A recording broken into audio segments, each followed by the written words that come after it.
Lesson 4. Forbidden Points. In this lesson, we will learn about forbidden points. Let's look at the definition. A forbidden point is an intersection on the board.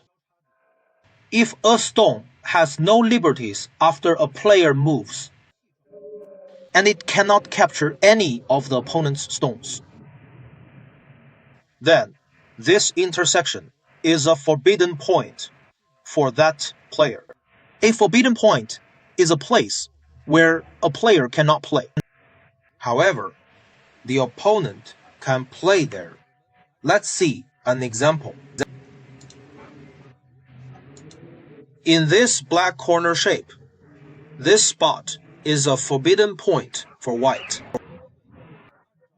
According to the definition, after a stone is played, if it has no liberties and cannot capture the opponent's stones, then this intersection is a forbidden point for that side. Now, if white plays here, the stone will have no liberties, and it cannot capture any of the black stones. So, this is white's forbidden point, but black is allowed to play here. For similar shapes on the side, if we see a pattern like this,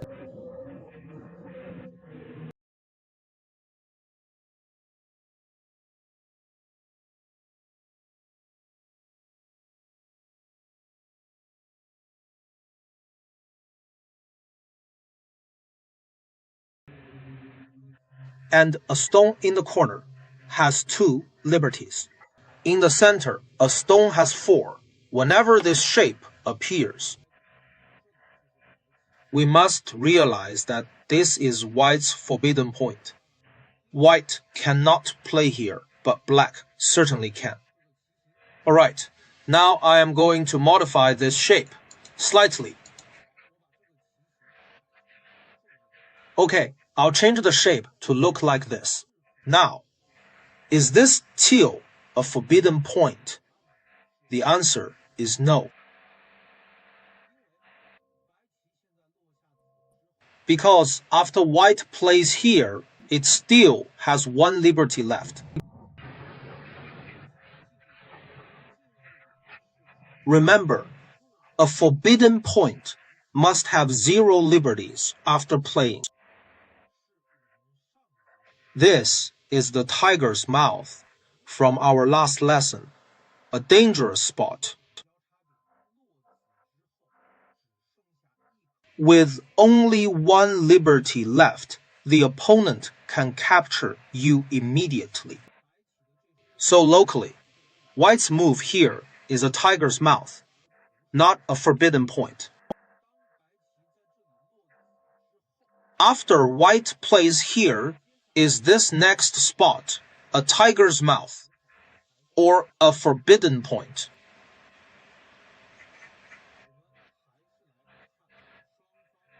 Let's look at the definitions again. First, we must understand, when white plays here, do these 2 stones still have liberties? We can see that if white plays here, if we imagine the move, these 2 stones should have 6 liberties, but black has surrounded them. So if white were to play here, the stones would have no liberties. By definition, a spot with no liberties, where you can't play, is a forbidden point. If playing there leaves 1 liberty, it is a tiger's mouth. So, this is a forbidden point, and white is not allowed to play here. That is, if there were no stones here, white could play a stone, either in this tiger's mouth or in that position over there. According to the rules of WeiQi, such a move is allowed. But this shape then becomes a forbidden point We must remember, if there are no liberties, then that spot is a forbidden point. This spot is now white's forbidden point, but black can play here. Once we learn this and firmly grasp the underlying principle, we can easily identify whether a shape is a forbidden point or not. Now, let's look at another shape. Is this a forbidden point? When we are actually playing a game of WeiQi, we check for forbidden points by seeing if a move would have liberties. We can see that if white plays here, there are no liberties at all. Therefore, this position is still a forbidden point. Following this logic, we can place many more stones on the board. As long as it follows the principle, a shape like this is still forbidden.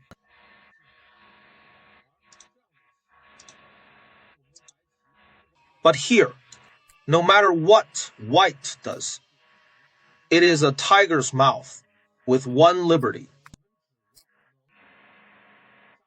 By understanding these definitions, we can tell the difference between them.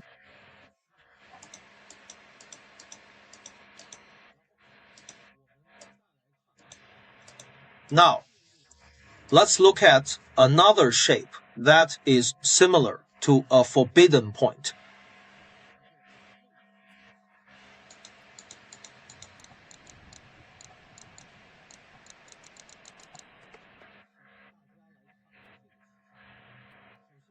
Please take a look at this specific shape. First of all, this position is a forbidden point for white. If white plays here, the stones have no liberties. If white plays here, the stones have no liberties. This is easy to see. Now, is this black's forbidden point? Let's look at the second part of the rule.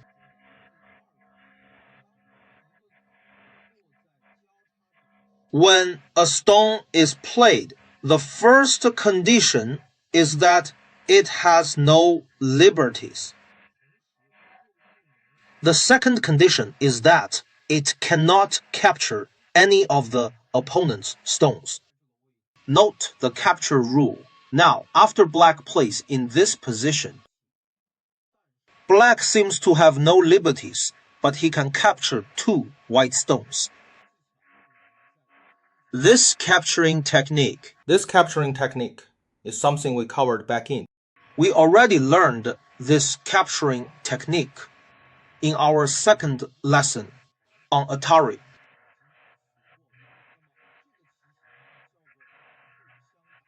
This shape is called a mutual Atari. When black plays here now, he can capture the two white stones. So, it is not a forbidden point for black. Remember the two conditions for a forbidden point. First, it has no liberties. Second, can it capture an opponent's stone if both conditions are met? No liberties and no capture possible. Then it is a forbidden point.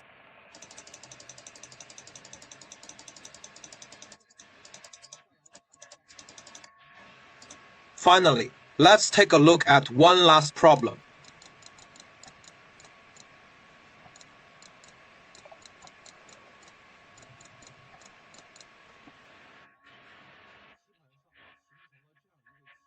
Alright, we have this specific shape on the board. Using what we learned last time, let's examine this shape together. How many tiger's mouths and forbidden points are there for both sides? Let's start with black. First, how many tigers' mouths are there? Here, if white plays, there is only one liberty, so it is a tiger's mouth. And here, white also has only one liberty, so there are two tigers' mouths. Now, if white plays here, there are no liberties, so it is a forbidden point. White would have no liberties here either, so it is another forbidden point. Black has two tigers' mouths and two forbidden points. Now for white. If black plays here, there is only one liberty, so it is a tiger's mouth. And if black plays in this spot, there is one liberty, the second one. The same goes for this spot, making it the third. Now, look at this spot. If black plays here, the three stones have no liberties. It is a forbidden point. So for this shape, white has three tigers' mouths and one forbidden point. Overall, on the whole board, there are 5 tigers' mouths and 3 forbidden points. Once you learn to distinguish forbidden points and tigers' mouths, you'll see that forbidden points are places where the rules forbid play. Tigers' mouths are spots to avoid to stay alive. That is all for this lesson.